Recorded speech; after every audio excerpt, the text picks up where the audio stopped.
Nag-iisip naman nga kami ng nanay ko kung anong ulamin namin ngayong gabi. At bigla ko ngang naalala na may nabili pala ako nung isang araw na hipon na maliliit. Sabi ko nga sa kanya, yun na lang ulamin natin, gawin nating ukoy na prito. Sumang-ayon nga din siya agad dahil nga gusto niya rin yung ukoy na prito. Sabi nga niya sa akin na masarap daw yan ipares sa ginisang kangkong. Hello mga may, andito na naman nga yung pilenggerang vlogger ng Katarman, Northern Samar. Ha ha. Wow! Ops, feeling pa lang po yan. Wag mong totohanin. Ha ha. What?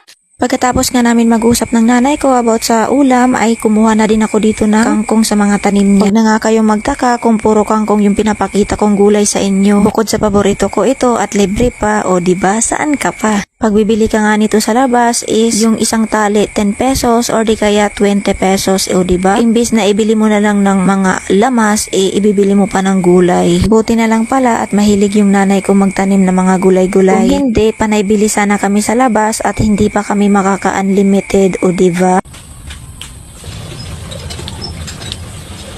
At pagkatapos ko ang himay-himayin yung kangkong ay dito naman ako sa hipon. Nilagyan ko nga lang siya ng 2 itlog, asin bitchin at saka 4 na kutsarang harina at kalahating kutsarang pamintang durog. Tapos ko ang ilagay yung mga pampalasa niya ay minikos-mikos ko lang siya hanggang sa mahalo. At pagkatapos ko ang halu-haluin ay inilagay ko muna siya sa gilid at hinugasan ko muna itong kangkong ng 3 bisis.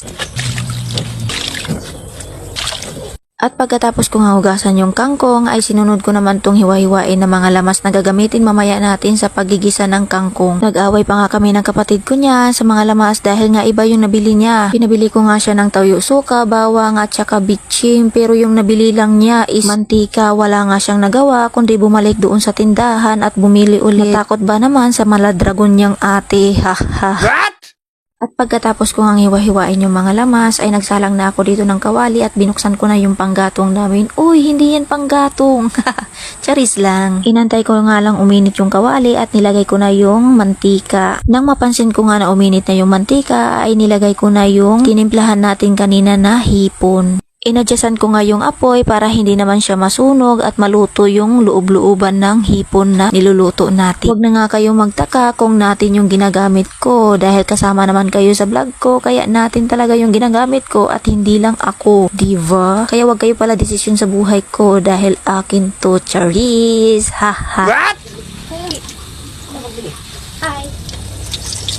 At pagkatapos kong ang lutuin lahat yung hipon ay iginisa ko na dito yung mga lamas na hiniwa natin kanina. Gamit ko nga dyan na mantika ay yung pinagprituhan kanina ng hipon para naman mas masarap siya at malasa, diva? At nang lumabas na nga ang aroma nitong mga lamas ay nilagay ko na itong kangkong. Minikos-mikos ko nga lang siya sandali at tinakpan ko na siya. At nang kaya ko na nga siyang mikos-mikosin ay binuksan ko muna siya para haluin ulit. At nilagyan ko na nga dito ng toyo suka at saka pampalasa at nilagyan ko pa siya ng tubig para naman may sabaw siya para sa mga bata. Masarap nga to, maraming sabaw lalo na't may kapares siyang prito na ukoy, o diba? So paano ba yan mga mi? Hanggang dito na lang yung video ko. Thank you for watching. Mwah!